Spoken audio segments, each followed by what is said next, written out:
Yo, yo, yo, what is going on, guys? Joey Shurkenbach is back here with another video. I know it has been quite a long time. I don't think I've uploaded since, I don't know, May was it? I did my draft recap, and I don't think I have uploaded since. Gotta be honest, that was not the original plan. Of course, in the May and June time frame, especially like from mid-June through late July, I don't really upload that much because that's when football kind of enters a really boring time because after minicamp, the players and the whole team goes on like their vacation and nothing really happens. And then, of course, training camp starts in late July and then preseason football. So I know I haven't done as much preseason coverage and training camp coverage as I should have. And again, I take responsibility for that. Why have I not been uploading?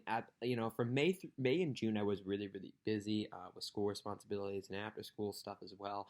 And then in the summer, I kind of just was prioritizing being more social and not spending as much time on here on YouTube and on media. So that was the reason why I wasn't uploading as much. But now that, school has started back up and the NFL is, of course, starting back up, so I figured I would make a return to do what I usually do, which is, game picks for every game Saturday night, assuming I have time. And on my Twitter page, I will post my game pick for Thursday night. For the Thursday night game, and I will do recaps on each Ravens game because, as you know, nothing has changed there. I am still a big-time Ravens fan, and I'm very excited for our first game tomorrow. So, without further ado, let's jump right on into these Week 1 game picks, kicking it off. But before we get into it, shout out to the Bills on kickoff opening night. That was a really impressive performance. Was not expecting that. I wouldn't have been surprised if the Bills won, but I thought it was going to be close. It really wasn't. The Bills ran away with it. So congrats to them, and good luck going forward. All right, so first game here, we have the Saints at the Falcons. So the Saints, I think, are a big boom or bust team this year. I think they have a lot of potential. But they also have a lot of guys coming back from injury. Jameis Winston, Michael Thomas, and Alvin Kamara. I don't know about Winston, but as far as I know, Kamara and Thomas are like actually healthy and are going to play again. I don't know if they're 100%, but they're at least healthier. They at least feel healthy enough to play. They've both been battling injuries for the past several years, and they haven't been on the field much, especially together. So I think tomorrow they're going to be on the field together, which is very good news, at least for the Saints' point of view. And then offensively, again, Winston, I don't know what his status is. He did have a really significant injury, so we'll see how he does coming back from that. But before he got hurt, he actually was playing pretty well. Defensively, they've definitely got some issues. I mean, they have some really good players, Cameron Jordan and Marshawn Lattimore and Marcus May. They got in free agency, but they did also lose Marcus Williams, and they also just lost Chauncey Gardner-Johnson. I don't know how to say it. But, it's kind of like a plug and play. Oh, and they also got Tyrann Mathieu, right? So their secondary took some hits in the offseason, but I also feel like they replaced them to a point. So we'll see how they do in the new scheme and all. But defensively, they definitely have some issues. But regardless, the Falcons absolutely suck. So this should be a win for the Saints.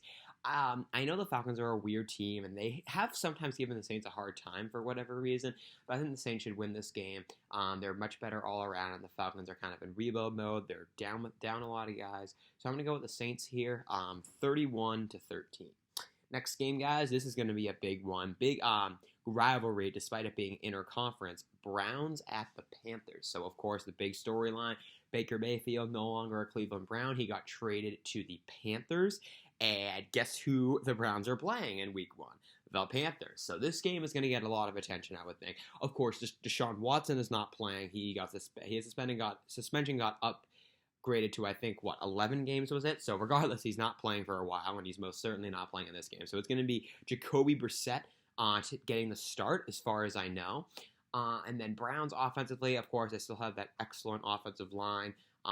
They did lose J.C. Treader, but they still have Jedrick Wills, Joel Bitonio, Wyatt Teller, and Jack Conklin. And I think Conklin is back after suffering that season-ending injury last year, as far as I know. The one issue with the Browns offensive line, it does have health issues. All of their linemen have battled injuries consistently throughout their career. But regardless, as far as I know, they're healthy, and when that line is healthy, it's very dominant. Defensively, I would say, last year they got off to a cool start, but they really got it going in the end. And they didn't lose anyone. Actually, they did lose Troy Hill, I think. But besides that, they still got John Johnson, of course, Myles Garrett. They were able to re-sign Clowney. And then they also have some, I think, Greg Newsome in the secondary. So the Browns' defense is pretty good as well. Panthers. So Of course, Baker Mayfield going to get the start over Darnold, of course. Receivers, you got DJ Moore, and as far as I know, Robbie Anderson is playing. There's been a lot of trade rumors revolving around him as of late, but I think he's still playing as far as I know. But their offensive line is not great. Defensively, they got some pieces, Derek Brown and Jeremy Chin, but it's not great all around. But I am going to take the Panthers here. The Browns seem to have some issues in Week 1. From their past history, they have not been great in Week 1. Last year, I guess they played pretty well, but they still ended up losing. So I am going to go with the Panthers here. Of course, no Deshaun Watson. I think Mayfield is as energized as he's ever been to get revenge on the Browns. So I'm going to go with the Panthers getting this win here, guys. It's going to be a close game, but I like Carolina winning this 24-21. Next game, guys, we have the 49ers at the Bears. So 49ers rocking with Trey Lance now, but they did restructure Garoppolo's contract. It was some restructure. He's going to be the backup this year, and I think their plan is to move on from him after this year. So Garoppolo is going to be there to mentor Lance, which makes sense. But the Niners seem really high on Trey Lance. I personally am not as high on him. I mean, he could be good, but I don't think he's automatically the guy for the future yet. But the Niners are still, again, a very good all-around team when healthy. They got a good offensive line. George Kittle, of course. And after a lot of strenuous effort, they were able to retain Deebo Samuel. There was a lot of speculation that he was going to get traded, but they were able to extend him. So Samuel is staying in San Francisco. His role might change because his big complaint about wanting out was like he didn't like the way he was being utilized. So maybe they worked out an arrangement to change that. We'll see how he does and how he's used. But regardless, he's going to be there. And then defensively, they got some pieces as well. The Bears, they have some pieces, but I don't think the Bears are going to be very good this year. Fields, as a sophomore, I do think Fields has potential and he could be good, but of course they lost Allen Robinson. They still have Darnell Mooney. They did get another guy who was undergoing a lot of trade rumors, but he re-signed. Roquan Smith, they're a very, very good linebacker. There was speculation that he was going to get traded, but he turns out he's going to stay with Chicago. But despite that, the Bears are still, again, not a great all-around team. They still have a lot of question marks on the offensive line, and their defense is not remotely the same as it used to be. So I'm going to go with the 49ers here, guys. They're, again, a very much better all-around team. Give me San Francisco. Let's go 27-17. Next game, guys, we have the Steelers at the Bengals. So, Steelers. I think it was officially announced that Mitchell Trubisky is going to get the start at quarterback for the Steelers. So Kenny Pickett, I think, is the backup. He had, I think, a pretty good training camp and preseason, so we'll see if that changes as the year goes on. But for now, Trubisky gets the nod. And then offensively, lost Juju Smith-Schuster, but they extended Deontay Johnson. And then they have Claypool entering his third year. Najee Harris, of course, coming off a very good rookie year.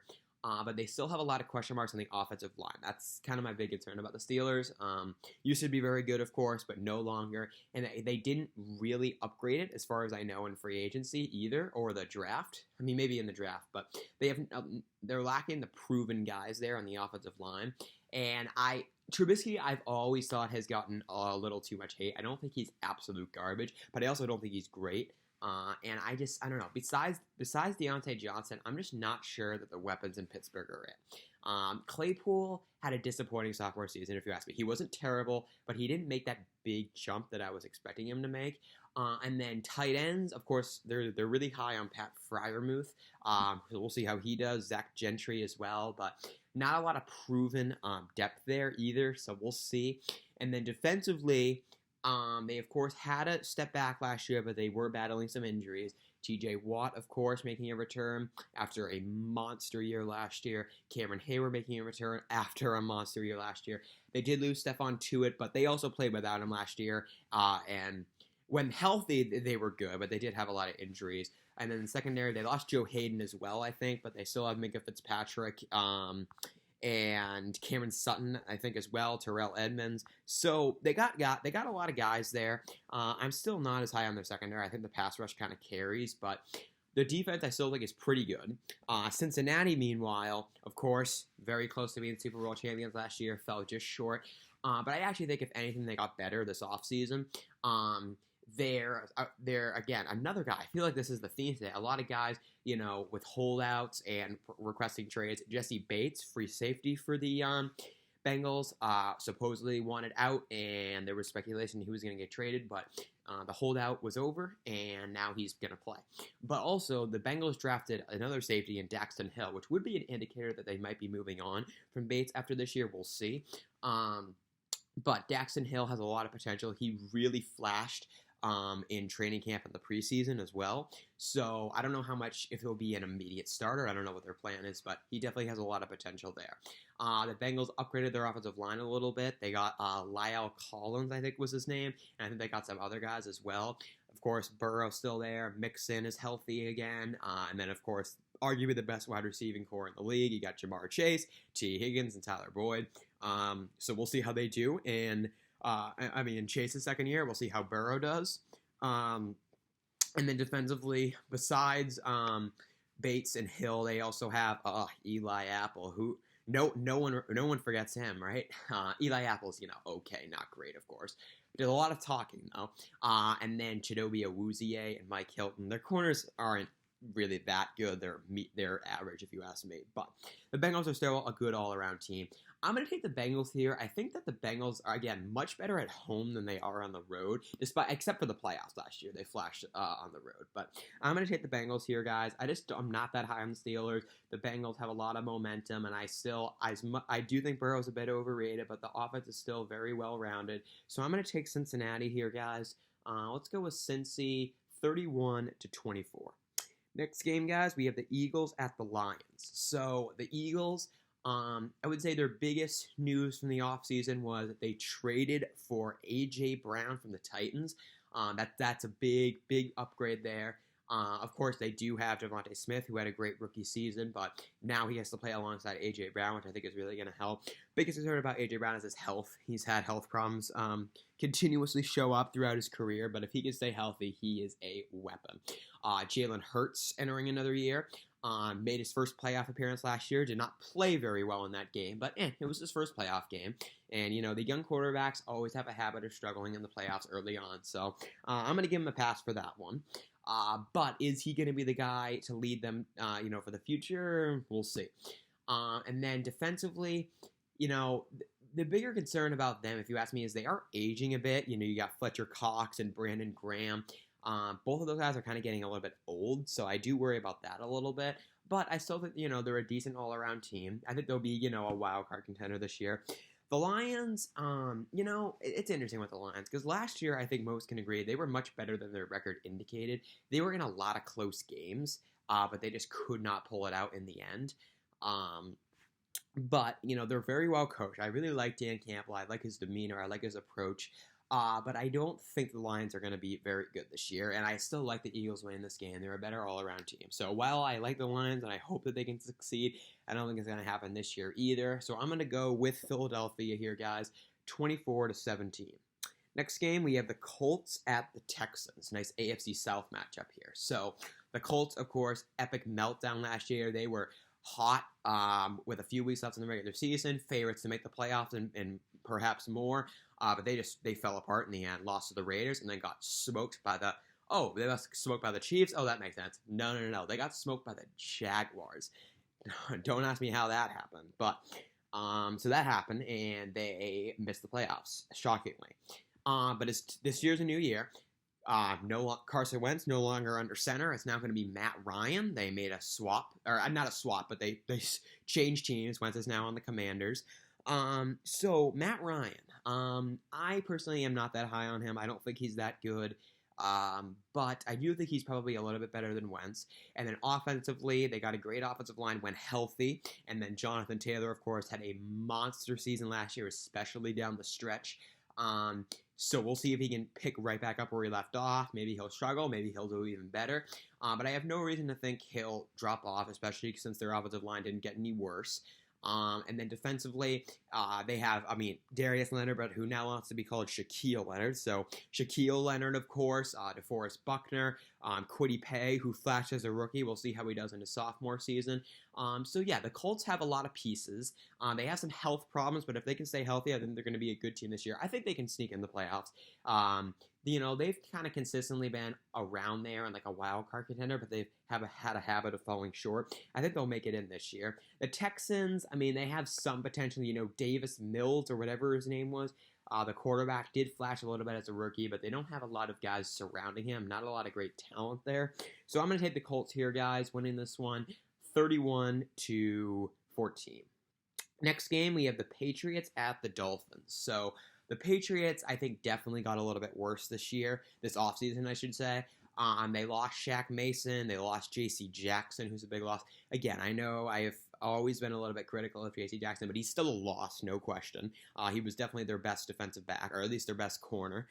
And Mac Jones entering his sophomore season. He, I would say, was up and down as a rookie, decent, not great, didn't make a lot of splash plays, but he did get the job done for a while.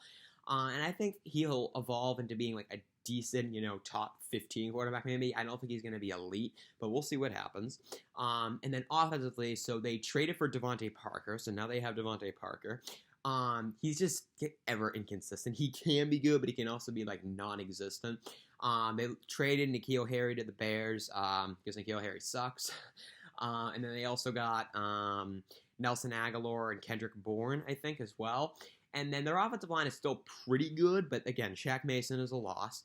Running backs, they got Damian Harris, Ramondre Stevenson, who are both pretty good. And then defensively, again, I think it's a very overhyped defense, and it definitely got worse by losing J.C. Jackson. But they still got, of course, Matthew Judon, who had his best year last year, coming back. Devin McCourty, who is getting up there, but he's still pretty good.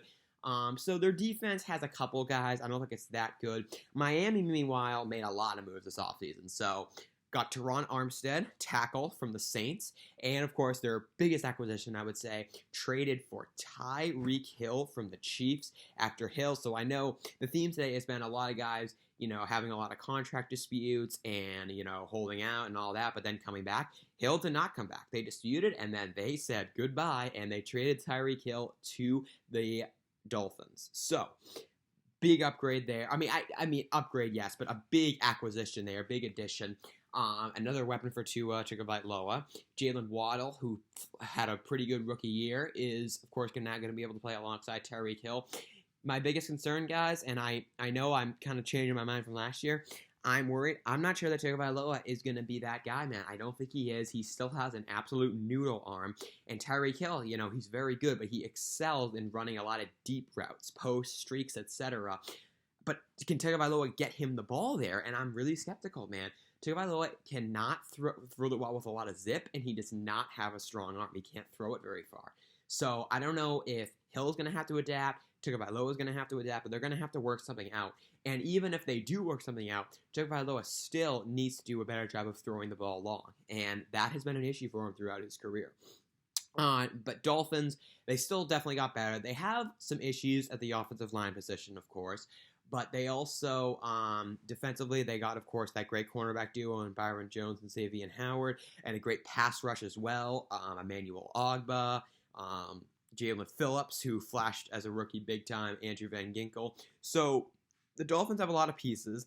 I think they're a bit overrated. I don't think they'll be better than a wild card team, but I do think they're going to get this win. They play a lot better at home than on the road as well. So I'm going to go with Miami here, guys. Let's go with Miami 34-20. And here we go, boys. Without further ado, next game we have the Ravens at the Jets. Let's go. Cannot wait for this, man. So, Ravens, a lot of stuff going on right now. We'll start. I'm not going to get into a lot of the specifics about the Lamar Jackson contract situation. Short answer, they did not get a deal done, unfortunately. They tried, but we couldn't get it done. But he's playing this year under his final year on his rookie contract. He's going to play. He's going to forget about it. Cool. So I'm not going to worry about it until after the season. All right, so that's done. And then off-season wise, a lot of moves, some losses, some acquisitions. And health, of course, is the biggest question mark for this team this year after so many injuries last year. So heading into this game, we're actually looking pretty good, fingers crossed, if you ask me health-wise. Of course, we have a few guys on the PUP list who are not, or on or off the PUP list who are going to be limited or not play. So Stanley finally is practicing again. He's feeling great, but he's not going to play this game because he hasn't had enough of a ramp-up yet. Totally cool with that. Give him rest. Do not rush him back. There's no Ronnie Stanley. No Gus Edwards, of course. He's still on the pup list. He won't be back for several weeks, unfortunately. And then the bigger question marks are J.K. Dobbins and Marcus Peters. They are back. They've been back for a little while now, and they've been practicing, but they've also had some limited days. They've missed some days due to, just rest and, ramping them up slowly but surely. And they're all listed as questionable to play. And Harbaugh really didn't give a lot of insight on if they're going to play. We'll find out. As far as I know, they did travel with the team, so that's a good sign. But they still could be held out, so we'll see what happens. Offensively, we're looking pretty healthy, I think. All of the receivers are back. Crochet had been out for a little while with an injury, but he's back. Wallace, too, is back. I know he's been pretty quiet. Demarcus Robinson, new acquisition, who had a great first game with us in the preseason. Lamar Jackson is back and healthy again. Offensive line is a lot healthier now. I know Stanley's still not playing, so that means that Jawan James is going to get the start at left tackle. I don't like this, but Ben Powers is going to start at left guard. Linderbaum, again, he's back. He's going to start at center. Zeitler at right guard, and Moses at right tackle. So really looking forward to this, guys. But one thing that we did this preseason that I really didn't agree with, we didn't play like any starters pretty much at all, and I think it's going to come back to bite us a little bit here. I think that the offense is going to struggle tomorrow. And of course, before I forget, another big takeaway from this game, it's Lamar Jackson against Joe Flacco. Flacco is going to get the start for the Jets because Zach Wilson is still out with an injury, knee injury. He'll be back in a few weeks, I think. So Jackson against Flacco. Of course, the joke is, oh my God, we're playing Flacco. We're going to lose. We're going to lose. I don't think we are. I love Flacco, but he is not remotely the quarterback he used to be. Let's be honest. So I think, he'll do okay maybe, but I think our defense is going to play pretty well. Again, our defense is looking healthy, which is the big thing. Besides Travis Jones, of course, he was out. He's out for a few weeks for a few more weeks, likely with an injury. But defensive line besides Travis Jones looks healthy. Secondary looks a lot better now than it did last year. Kyle Hamilton and Marcus Williams, 2 new additions, going to go at it tomorrow. Look forward to that.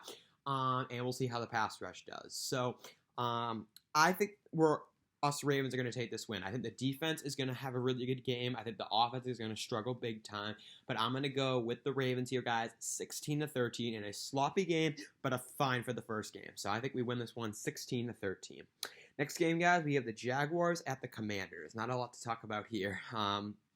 The Jaguars, just not really. They're just always just not that good. I think they'll be a bit better this year. Trevor Lawrence, sophomore year. We'll see how he does. But DJ Chark, I think, is in his last year of his contract. And then defensively, they don't really have a lot. We'll see what happens. And then, who else do we got? The Commanders, of course, got Carson Wentz in the offseason. He's going to start, I think. We'll see how he does. He should do okay. And then, Commanders, what else did they do? I think they extended Terry McLaurin. So another guy. Man, that has been the theme today. McLaurin, I think, another guy who was having contract disputes and perhaps could have been traded, but they retained him, so McLaurin is back. Defensively, I don't know if Chase Young is back. He tore his ACL last year against the Bucks, I think it was. I'm not sure if he's back yet, actually. He might not be. Defensively, obviously, I think most people learned that they overhyped them last offseason because last year they really weren't that good, even with Chase Young. But I think they're okay. They're not terrible, but they're not great. And a lack of experience there as well. But I think the Commanders will get this win. They're at home, and the Jaguars suck. So I'm going to go with the Commanders here, guys. 30-20. Next game, guys, right now moving into our late slot, we have the Giants at the Titans. So the Titans, again, lost A.J. Brown. I think the Titans definitely got worse. They lost A.J. Brown, of course, who was a huge loss. They lost Julio Jones. Not as big of a loss there because he definitely had a rough season with injuries and whatnot, but he's still a loss. They drafted Malik Willis, but Tannehill is still going to get the start. And, of course, Henry's back.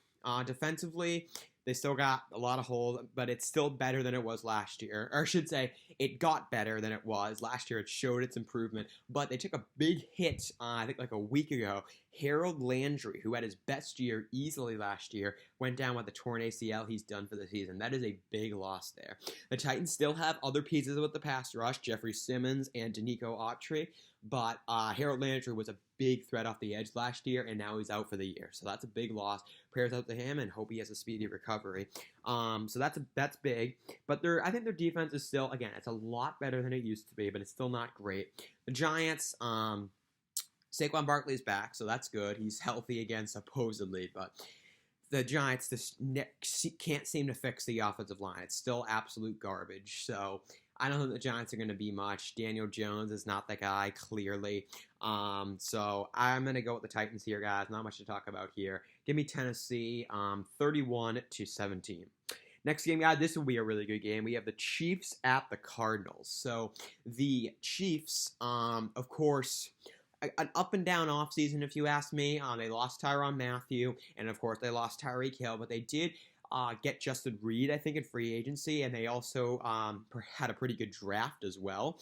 So, and I know people have been back and forth on this, but I still trust Mahomes and Reed to get this done, man. I still think they're going to go to the playoffs. I don't think they're going to go to the Super Bowl. I don't think they're going to be dominant the whole year. We clearly saw some regression in them last year, but I still think they're going to be pretty good. I still think they'll be able to, again, have a solid year. Cardinals, meanwhile, I think every single year they never fail to be overrated. They're always an overrated team, if you ask me. But they're still okay. Another guy, Kyler Murray, contract disputes, was perhaps holding out, and he might get traded, but no, they resolved it, and now he's back under contract. So Murray's going to be there for the next several years. Of course, the Cardinals traded for Marquise Brown, so Marquise Brown is now going to be there, and as far as I know, he's the number one option now because DeAndre Hopkins got suspended for like the first 6 games, was it, for violating some drug policy, I think it was. So Marquise Brown's the number one option there. We'll see how he does. Kyler Murray, of course, back after some injuries last year. So we'll see what happens. This is going to be a good game, but I like the Chiefs, guys. I think it's going to be a close game, but when it comes to who I trust more to win in big games between Patrick Mahomes and Kyler Murray, I'm taking Mahomes 10 times out of 10. So I'm going to take the Chiefs here, guys, pulling this one out 31-28, but I think it's going to be a very good game down to the wire, but give me KC 31-28. Next game, guys, we have the Raiders at the Chargers. So the Raiders, of course, their big acquisition in the offseason was acquiring Davante Adams from the Packers. That was a big trade. They also today just extended Darren Waller. So their offense is loaded. They got Derek Carr, they got Josh Jacobs, they got Hunter Renfrow, Davante Adams, Darren Waller. Decent offensive line at least. So the Raiders are loaded on offense. Defensively, though, big time question mark. And I've had a lot of debates with people about this. I know they got Chandler Jones, but I still think that their defensive line got worse. They lost Carl Nassib and Yannick Ngakoue. Nassib, is okay. And I know they do have Max Crosby, who is very good as well. But, man, and I really question their decision to let Ngakoue walk. He seemed to really fit in that scheme. And I know he is kind of a system guy. I know he's kind of only good in certain systems, but he seemed to fit in that system. And he was good for the Raiders last year. He had one of his best years. And they let him walk. I'm not really sure I agree with that decision. And again, they got Chandler Jones, but he has to adapt to a new scheme now. And Jones, he's getting up there in age. He's got health issues. When healthy, he is good, but he's also inconsistent. And yeah, I'm not so sure that Chandler Jones is better than Nassib and Ngakoue combined. But we'll see what happens. Their secondary still isn't great. I mean, they got Trevon Moehrig for his second year. We'll see who else does well in that secondary. But their defense, I think, after taking a step forward last year, they were better last year. I think they're going to take a step back this year. So I think the Raiders will be okay, but not great. I think they'll be a wild card contender. Chargers, meanwhile, let's see. They definitely got better defensively in the offseason. They got J.C. Jackson and Khalil Mack. Herbert returning for his third season. They got Keenan Allen, Mike Williams, Austin Eckler coming back from injury. So the Chargers are definitely going to be a threat this year. I think this year they will sneak into the playoffs, of course. They fell just short last year after that wild, overtime tie thing against these Raiders. Go figure. But I think that, this is going to be a good game. A nice AFC West showdown. But it's in LA. I like the Chargers pulling this one out. Again, a team that is way better at home than they are on the road. So give me the Chargers winning this one, guys. 27-24. But I think it's going to be a very good game. Next game, guys, we have the Packers at the Vikings. So the Packers have a lot going against them this year. Of course, they lost Davante Adams in free agency. I mean, not free agency, but they traded him, I should say. Huge loss there. Well, yeah, again, that was a big loss. And their receivers, they didn't do a lot to replace them. I mean, they signed Sammy Watkins from the Ravens, but Watkins is old and can't stay healthy. So I don't think that's really going to help them much. Allen Lazard is okay, but he is definitely not a number one wide receiver. You got Robert Tonyan coming back from a torn ACL. We'll see how he does. But still, I don't think that the Packers, I mean, they still have Aaron Rodgers, though. They extended Rodgers for 4 more years, surprisingly. And then defensively, they lost Darius Smith, but they still got Preston Smith, Devondre Campbell, Rashawn Gary, and then, of course, Jair Alexander coming back from injury. So their defense definitely has pieces. But offensively, I think they're going to take a noticeable step back because Rodgers, I mean, he put up MVP numbers 2 years in a row, which is very impressive. I can't see him doing it 3 years in a row, especially without Davante Adams now. I think the Packers this year are going to lean more on the ground game because they still have Aaron Jones and A.J. Dillon, both of which are very good and hard to stop. Their offensive line's okay. Vikings, meanwhile, have a lot of firepower, but they got to do a better job of playing as a team, if you ask me. Justin Jefferson, Adam Thielen, Dalvin Cook on offense. If they can stay healthy, that's a deadly trio. But Kirk Cousins, man, I'm telling you, I'm not as high on him. A lot of people say he's really underrated and he's finally going to pop off. I don't see it. I don't. He is, if you ask me, a stat patter who does not win in a lot of big games. And I think that's exactly why the Packers are going to win this game. I think it's going to be a close game, but it's going to come out of the wire. And I don't trust Cousins to pull it out in a close game. He has done it very few times, and Rodgers does, in the regular season, oftentimes pull out close games. So I'm going to go with the Packers winning this one, guys, 34-31. High scoring, very good game, but the Packers pull it out.